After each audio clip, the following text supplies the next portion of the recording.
1989 წლის 9 აპრილის ტრაგედიის შემდეგ საქართველოში პოლიტიკური ვითარება რადიკალურად შეიცვალა. ქვეყანა ნანატრი დამოუკიდებლობის აღდგენისთვის იბრძოდა. სხვა უმაღლეს სასწავლებლებთან ერთად ეროვნულ განმანთავისუფლებელ მოძრაობაში იყო ჩართული საქართველოს პოლიტექნიკური ინსტიტუტიც. ახალი დროება პოლიტიკურ ცვლილებებთან ერთად უმაღლეს სასწავლებლებში არსებული ძველი საგანმანათლებლო სისტემის განახლებასაც ითხოვდა. როდესაც უკვე დამოუკიდებლობის კარებს მივადექით და ცოტა სხვა მიმართულება ავიღეთ. 99 წელში მე გახდით უკვე სასწავლო ნაწილის უფროსი მაშინ და რექტორი გახდათ გოჩა ჩოგოვაძე და მაშინ ჩამოვყალიბდით რომ ასე გაგრძელება არ შეიძლებოდა და რაღაცა შესაძლებელი იყო თვითონ ინსტიტუტის სტრუქტურაში და თვითონ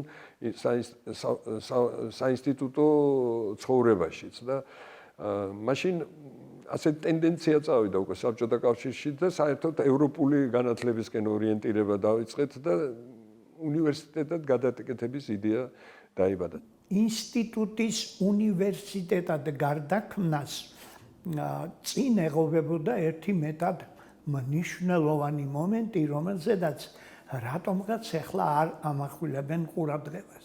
KPI ატარებდა მაშინ ვლადიმერ ლენინის სახელს. საბჭოთა კავშირის უმაღლესი განათლების მინისტრმა იხმო გოჩა ჩოგოვაძე მოსკოვში. კარგად ხვდებოდა ის ჭკვიანი კაცი იყო მინისტრი, რომ ბრძანებით ვერას გახდებოდა და დაპირდა დაფინანსების გაზდას, ყველაფერს უნივერსიტეტად გარდაქმნასაც ოღონდ უნდა დარჩენოდა სახელი ლენინის სახელობის. ბატონმა გოჩამ იქვე უარი უთხრა, იმიტომ რომ მარტო არ უწყვეთ მე სამეცნიერო საბჭო იფარა და აი ამდაგვარად იშვა საქართველოს ტექნიკური უნივერსიტეტი.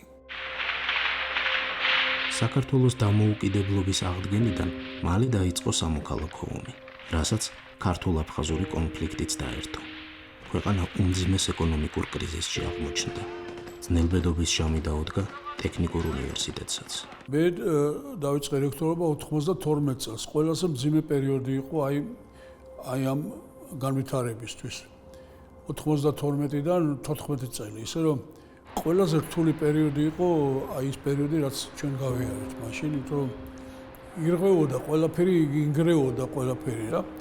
ძალიან რთული იყო მაშინ აი ამ პროცესების მართვა იმ თვალსაზრისით, რომ ხელფასი პრაქტიკულად აიყო 20 ლარი, 30 ლარი.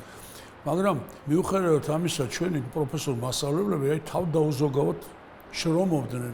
მე ვიტყოდი, რომ ეს პერიოდი სასახელოდ გაიარა ტექნიკურმა უნივერსიტეტმა და მისმა კოლექტივმა და ეს ძალიან დასაფასებელია.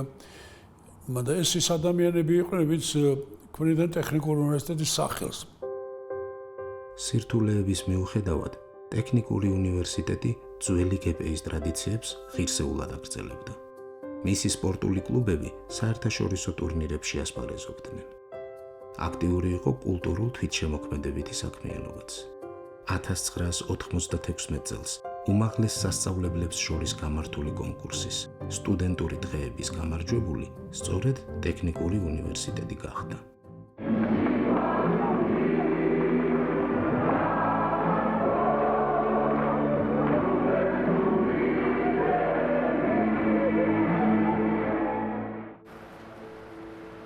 ოცდაათიანი წლების მეორე ნახევარში ქვეყანაში ვითარება შედარებით დასტაბილურდა და ტექნიკური უნივერსიტეტის ხელმძღვანელობას ევროპის უმაღლეს სასწავლებლებთან ერთობლივი პროექტების განხორციელების საშუალება მიეცა. მე-20 საუკუნის მიწურულს კი საქართველოს ტექნიკური უნივერსიტეტი მსოფლიოს ყურადღების ცენტრში მოექცა. ის, რაც საბჭოთა ეპოქაში ვერ განხორციელდა, დამოუკიდებელი საქართველოს პირობებში გახდა შესაძლებელი.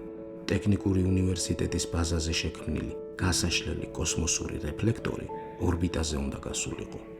ეს იყო ნაკეთობა სამეცნიერო, ძალიან მეცნიერებატევადი, რომელსაც უნდა გაემართლებია, იმიტომ რომ აქ იყო უკვე გენერალური კონსტრუქტორის პრესტიჟი, აქ იყო საქართველოს მხარის პრესტიჟი, რომ შეძლებდა თუ არა ამ დიდი ამოცანის დაძლევას. დრო იყო პრინციპულად და კატეგორიულად სასტიკ მცირე ზღვრებში და ჩვენ შევძელით, რომ 7 თვეში დაგვემზადებია ეს ნაკეთობა. დაკეთებას ამზადებდა თბილისის საავიაციო გაერთიანება. მათ და სასახელოდ, საქართველოს ტექნიკური უნივერსიტეტის სასახელოდ, უნდა ითქვას, რომ ამ კორპორაციამ მთლიანად გაამართლა.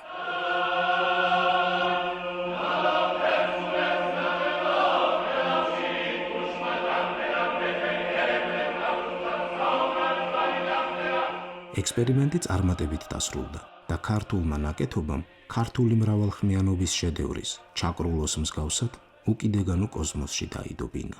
ეს იყო უკვე დიდი გამარჯვება საქართველოსი და ამ გამარჯვების ავტორი იყო საქართველოს ტექნიკური უნივერსიტეტი.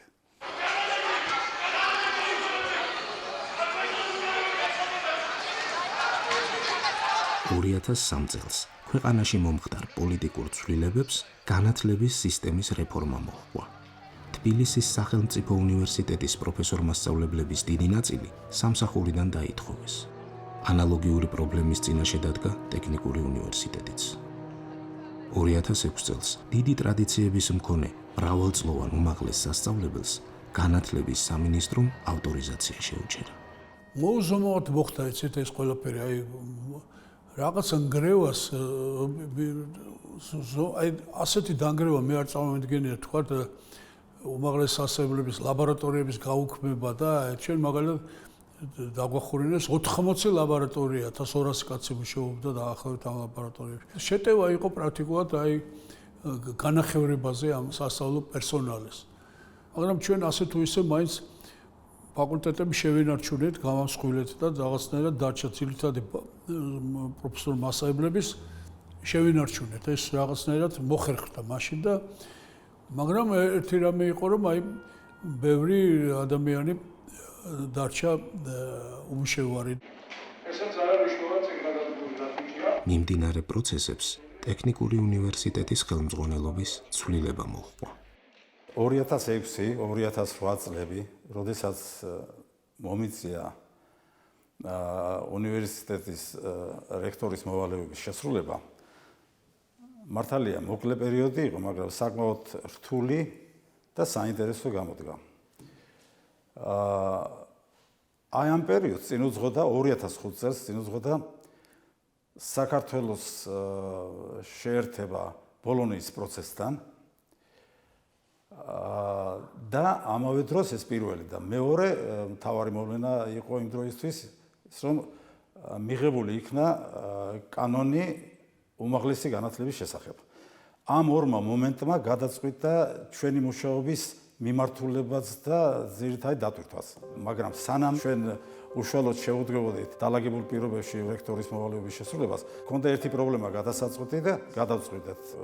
უნივერსიტეტს შეჩერებული ჰქონდა ავტორიზაცია და მოვახერხეთ მისი აღდგენა. იყო იმ პერიოდში რაღაც ტერიტორიები სახელმწიფოს თავის ბალანსზე, ანუ ეკონომიკის სამინისტროს თავის ბალანსზე ჰქონდა წაღებული. ზოგიერთი ტერიტორიული ერთეული, ზოგიერთი ტერიტორიული ერთეული ჩვენ დავიბრუნეთ და მათ შორის ჩვენთვის ძალიან საამაყო სამთო ფაკულტეტის შახტი ლაბორატორია.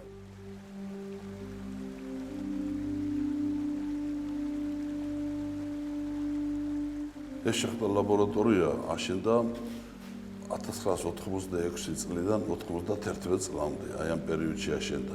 სამთო გეოლოგიური ფაკულტეტის დეკანი იყო ესეთი პიროვნება პროფესორი ბორის დემეტრაძე და მან მოაბა თავი ამ შახტა ლაბორატორიის დაფინანსების საკითხს. ეს სასწავლო შახტა ლაბორატორია, თუმცა ყველა მიწისქვეშა ნაგებობა რაც არსებობს ჩვეულებრივ შახტაში, აქაც არსებობს. იგივე მასშტაბებით, გვირაბები იგივე ზომების არის დაახლოებით რაც ჩვეულებრივ შახტებშია.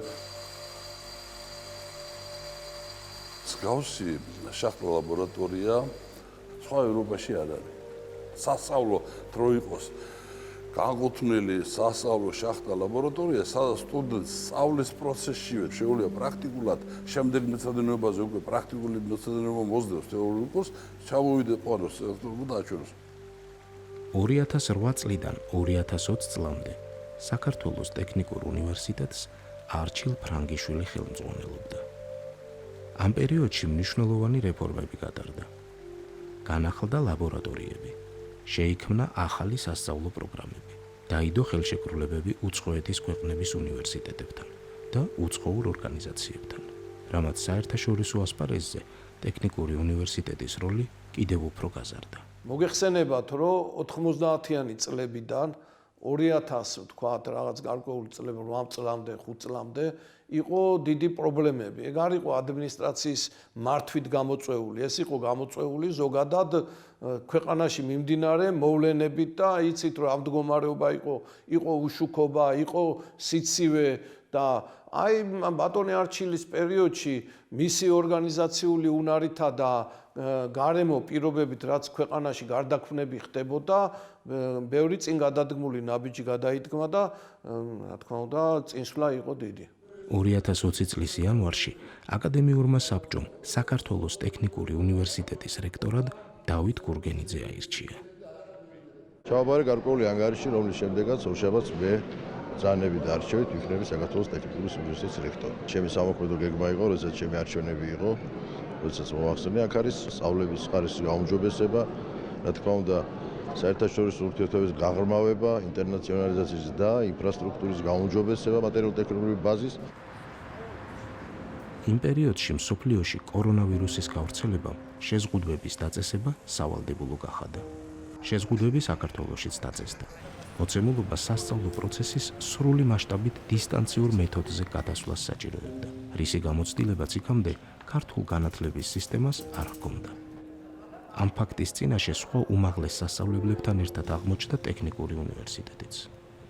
შეიძლება ითქვას, რომ ტექნიკური უნივერსიტეტი ერთ-ერთი პირველი იყო, ვინც ონლაინ დისტანციურ სწავლებაზე გადავედით და აი ეს განაპირობა იმან, რომ მანამდე უკვე დაწყებული გქონდა ჩვენ აი რაღაცა მოსამზადებელი სამუშაოები.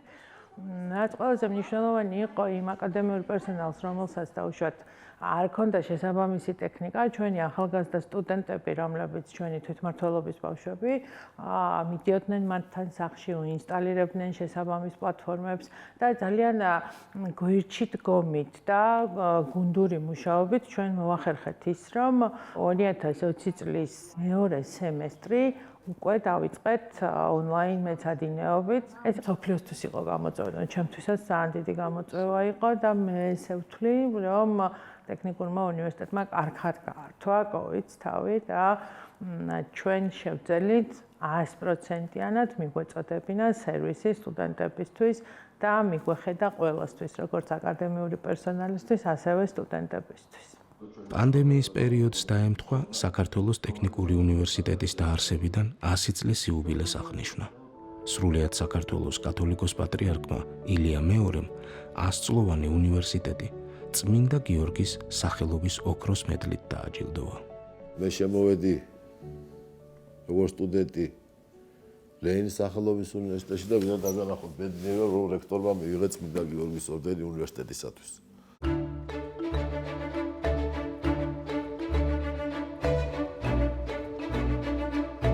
დღეს საქართველოს ტექნიკურ უნივერსიტეტში ფუნქციონირებს 13 ფაკულტეტი, სადაც სასწავლო პროცესი ქართული და უცხოენოვანი საგანმანათლებლო პროგრამებით ხორციელდება. ტექნიკური უნივერსიტეტის შემადგენლობაში შედის 16 სამეცნიერო კვლევითი ინსტიტუტიც.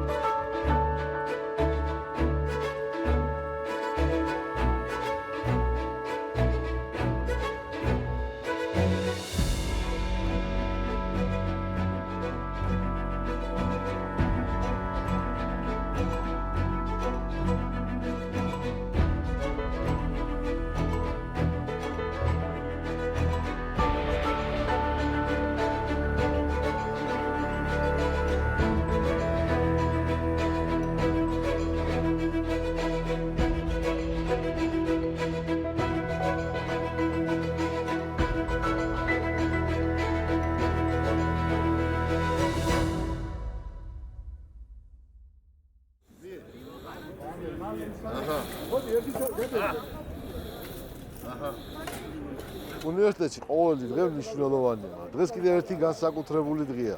იქიდან გამომდინარე ჩვენთან მე ვიტყვი როგორც გპ-ის ნუში არის ცნობილი საქართველოში, ქალაქ თბილისში, რამე თუ 55 მეწლის წინ დარგული ნუში, რომელიც ჩვენს პირდაპირ არის, პირველი ამცნობს ქვეყანას და ქალაქს გაზაფხულის მომბრძანებას. და დღეს ჩვენ გადავწყვიტეთ, რომ რადგანაც ასია, მთლიანად საფარი გაგვეკეთებია და ნუშების ხეივანი დაგვერგოთ ჩვენს სტუდენტებთან ერთად, პროფესორ მასწავლებლებთან ერთად, ჩვენს კურსდამთავრებულებთან ერთად, რომ ეს იყოს და დარჩეს და პლატონ გაგრძის სახელით, რომელმაც ისეთი ნუში დარგა, რომელიც პირველი ამცნობს ქვეყანას გაზაფხულს, იქნებ ამანაც ისე გაიხაროს ამ ბედნიერ დღეს დარგუნა, რომ მთელ ჩვენ ქვეყანას მთლიანად ხეივანმა ამცნობს გაზაფხულის დადგომა.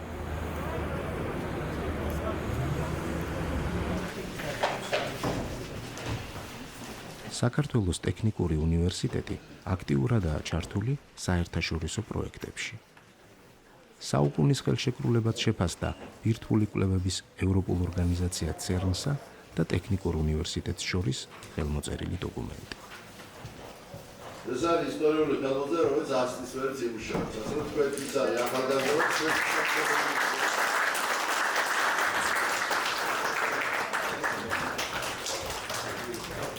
And I think today is a great day. ძალიან მნიშვნელოვან ხელშეკრულებას მოეწერა ხელი.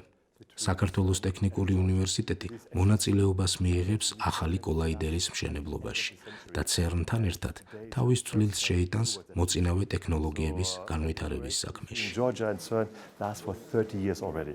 I think today მნიშვნელოვანი შეხვედრაა დღეს. მიხარია, რომ ვარ საქართველოში და საქართველოს ტექნიკური უნივერსიტეტი ჩვენთან ერთად ჩართულია უმნიშვნელოვანეს პროექტში, რომელიც ინოვაციისა და მოწინავე ტექნოლოგიების განვითარებას უწყობს ხელს. ამ საქმეში დიდი წვლილი მიუძღვის ბატონ დავით გურგენიძეს. attend the LHC with the Future Circle Collider.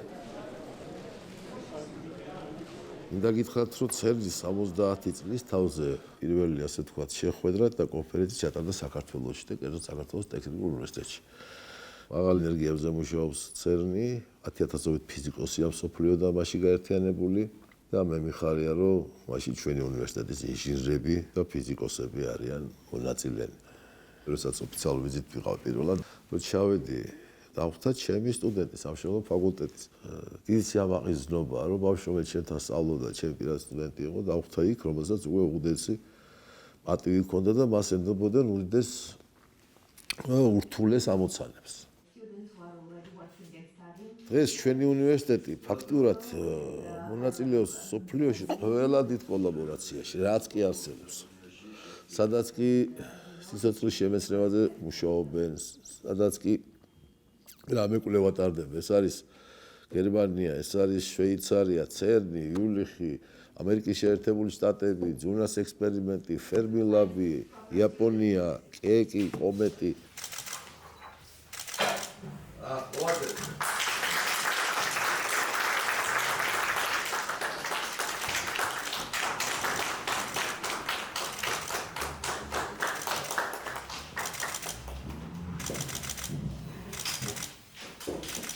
დიდი მადლობა ვიდა ყველა გულახსენებს. 2024 წლის ოქტომბერში საქართველოს ტექნიკურმა უნივერსიტეტმა ჰეგელის მსოფლიო კონგრესს უმასპინძლა. ჩავატარეთ ძალიან მასშტაბური საერთაშორისო სამეცნიერო ფორუმი, ჰეგელის მსოფლიო კონგრესი, რომელიც 2 წელიწადში ერთხელ ტარდება მსოფლიოს სხვადასხვა ქვეყნებში. დაახლოებით აქვს ოლიმპიადის ფორმატი. ყოველი მასპინძელი ქვეყანა ფორუმის ჩატარების შემდეგ ესტაფეტას გადასცემს მომავალ მასპინძელ ქვეყანას. 2022 წელს ხორვატიაში ქალაქ ზადარში, როდესაც ჩვენ მონაწილეობას ვღებულობდით, ვიყოფობოდი მე და რამოდენიმე 4 ქვეყანა იყო კანდიდატი და ჩვენმა მეგობრებმა კენჭისყრის, ფარული კენჭისყრის საფუძველზე გამოგვირჩიეს და მოარჩიეს საქართველოს თბილისის საქართველოს ტექნიკური უნივერსიტეტი. და თბილისი დიდ საგზაო ფილოსოფიურ რუკაზე და საქართველოს ტექნიკური უნივერსიტეტი უკვე სამუდამოდ აღიბეჭდა.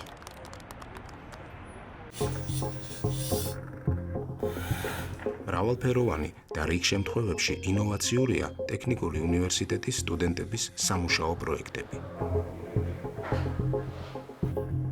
მინდა გაჩვენოთ ჩემი სენსორების ხელთათმანი, რომელიც ზომავს თითების მოძრაობას, ასევე თითების დაწოლის ძალას და კუნთიდან იღებს სიგნალს. სოფლიოში ამ ეტაპზე არსებობს ხელოვნური ინტელექტები, რომელსაც შეუძლიათ ინფორმაციის დამუშავება, მაგრამ მსგავსი დონის პროთეზები არ არსებობს.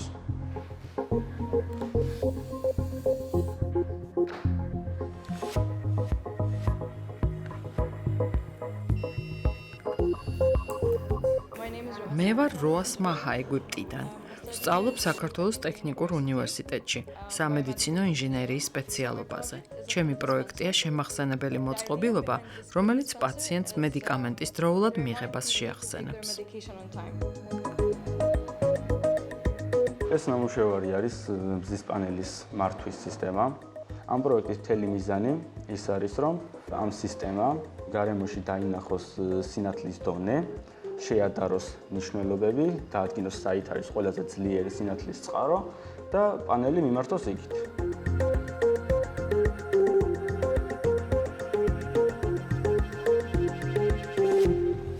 დღეს უკვე ვფიქრობ, რომ ჩვენ ნახეთ ჩვენი ადგილი, ჩვენ ნახეთ ის საქმე, რისთვისაც თითოეული ჩვენთაგანი იღწვის და დღეს დავარქვევდი ამ დღევანდელობას აღმავლობის პიროს უნივერსიტეტის და რატო? იმიტომ უნივერსიტეტში გაჩნდა ბევრი ახალი პროექტები, ბევრი ახალი პროგრამები, გაჩნდა უცხოელი სტუდენტები, გაჩნდა პროგრამები, რომელიც დაფინანსებულია სხვადასხვა უცხოური ქვეყნის უნივერსიტეტებიდან. არის პროგრამას ჩვენ ვაფინანსებთ პირიქით, ხო? ანუ ჩვენ გვაქვს სრული კოლაბორაცია ყველა იმ უნივერსიტეტებთან, რომელიც დღეს მთელ სოფლიოში წარმოადგენს მოწინავეებს. ტექნიკური უნივერსიტეტი ძველი გპ-ის მსგავსად დღესაც კულტურული აქტივობებით გამოირჩევა.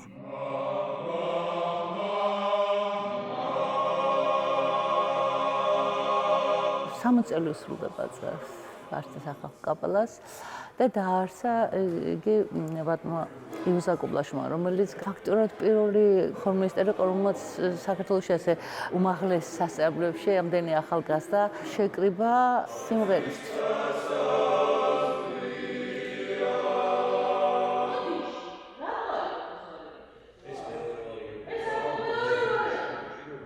მე რადგანაც დავპირდი იუზას, რომ ეს ტრადიციები გაგრძელდეს, კვლავ შეეკრიბოს ეს ნიჭიერი ახალგაზრდები, რომელსაც უყვართ სიმღერა, რომელსაც უყვართ მუსიკა, ერთად ყოფნა, იმიტომ რომ მოგეხსენებათ, სიმღერა მარტო მღერას არ ასწავლის, ის ადამიანობას ასწავლის, კაცობას ასწავლის, მეგობრობას ასწავლის და ეს მეგობრობა მე მიდის თაობებში და წელსაც გამიმართლა, რომ მართლა შესანიშნავი თაობა მყავს. გარდა იმისა, რომ ვართ სახალხო კაპელა, ვართ ერთი დიდი ოჯახი, რომელსაც ერთი დედა ყავს.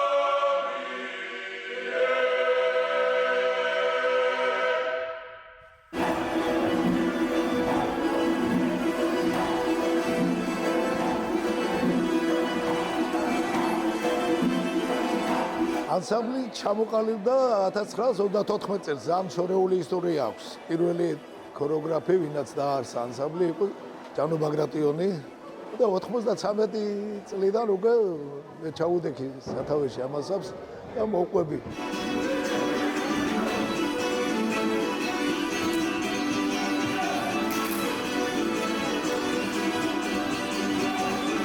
სტუდენტი ვიყავი, სამშენებლო ფაკულტეტი მაქვს 79 წელს დამთავრებული და ის გზა გავიარე, რასაც ეს ბავშვები გადიან. გვეხმარება ტექნიკური უნივერსიტეტის კანტონი დავით გურგენი ძალიან გვეხმარება. ყველაფერნაირად ხელს ვუწყობთ, რომ ის გზა გაიარონ კარგად და ისე ჩვენი ქვეყნის შვილები ისდებიან. ჩვენი მომავალი და სხვანაირად მე ვერ წარმოვიდგენი, რომ ესენი ყველანაირად უნდა იყოს ჩამოყალიბებული ადამიანები.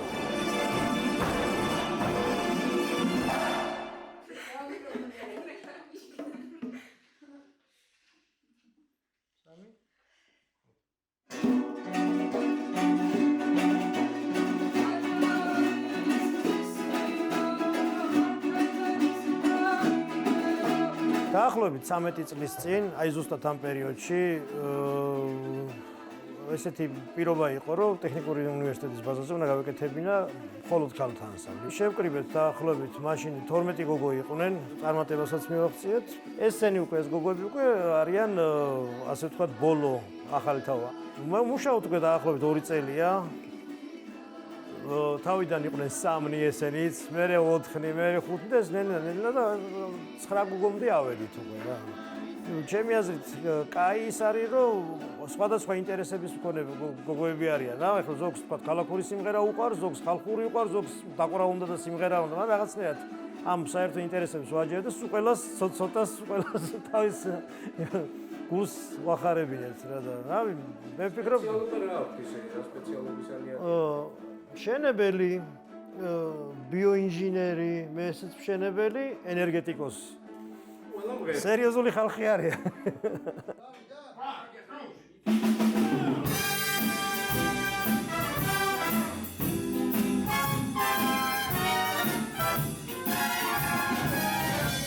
ძალიან კარგ ფორმაშია ორკესტრი.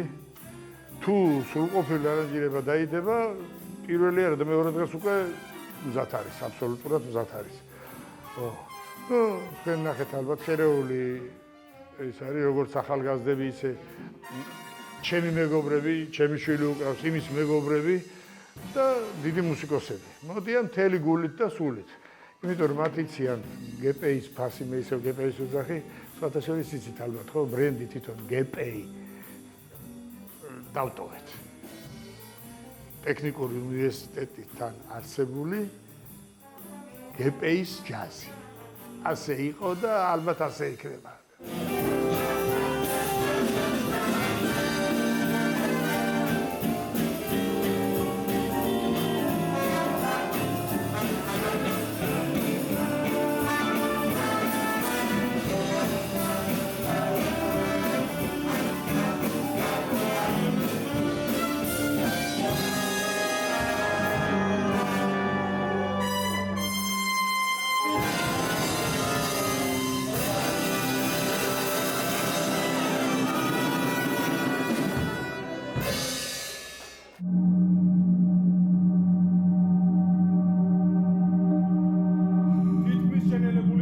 რაპიდში ხდება მოქმედება. არ კარგავთ პარტნიორს. 80 წლისაა ტექნიკური უნივერსიტეტის თეატრი მოდი ნახე.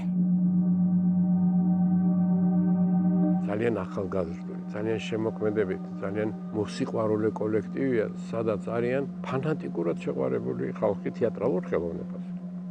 აი წარმოიდგინეთ, რომ მთელ თავისუფალ დროს უთმობენ აი ამ საქმეს. ყოველ წელიწადს თითქმის 2 საერთაშორისო ფესტივალზე გვიწევს გამგზავრება და იქ გამარჯვება. აი ბოლო კი იყო სიღნაღის თეატრალური ფესტივალი საერთაშორისო, სადაც ჩვენმა თეატრმა აი სპექტაკლით უკანასკნელი თოლია, რომელიც ჟიული ჟარტავას ცხოვრებას ეხება, პირველი ადგილი დაიკავა.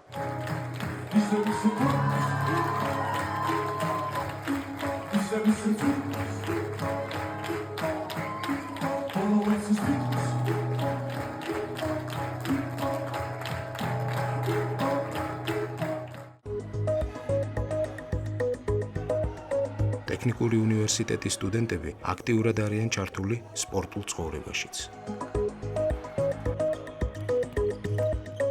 ვავითარებთ როგორც კალათბურთს, ფეხბურთს, ფრენბურთს, ჭიდაობას, სპორტული გუნდები ყველა მიმართულებით ყავს, ვავითარებთ ქალთა სპორტს, წყალბურთს. თავიდან ბოლომდე ადგილობრივი სტუდენტები ვართ, ყველგან დაკომპლექტებული. წელს საქართველოს ჩემპიონები გავხდით ფრენბურთში, როგორც შარშან და ბოლო 3 წელია პირველ ადგილს მყარად ვინარჩუნებთ.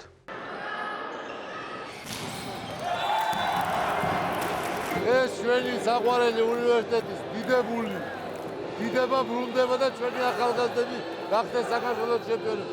ულოცავ ჩვენ სტუდენტებს და უძვირფასეს ღირსეულ პროფესორ მასწავლებლებს და ადმინისტრაციულ პერსონალს და სულ ყველას. ეს თეომაგარია.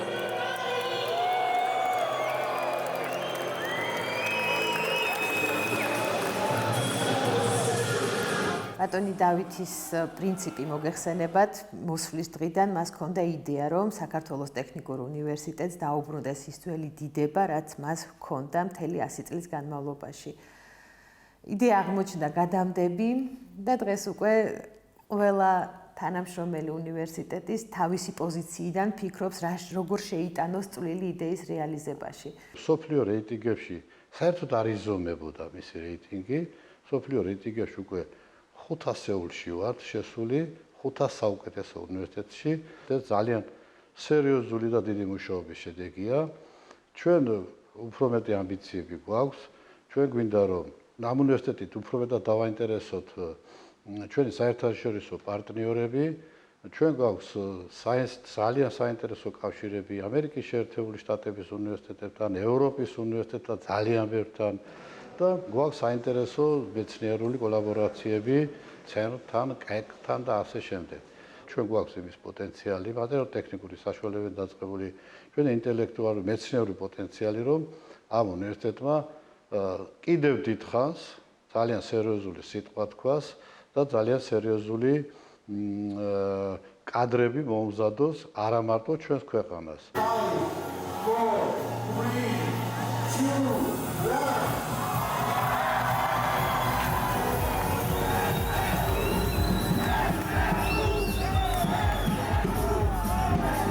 დამკვიდრებული წესისამებრ ტექნიკური უნივერსიტეტი კურსდამთავრებულებს ზეიმით აცილებს და პირველ კურსელებსაც ზეიმით ხვდება.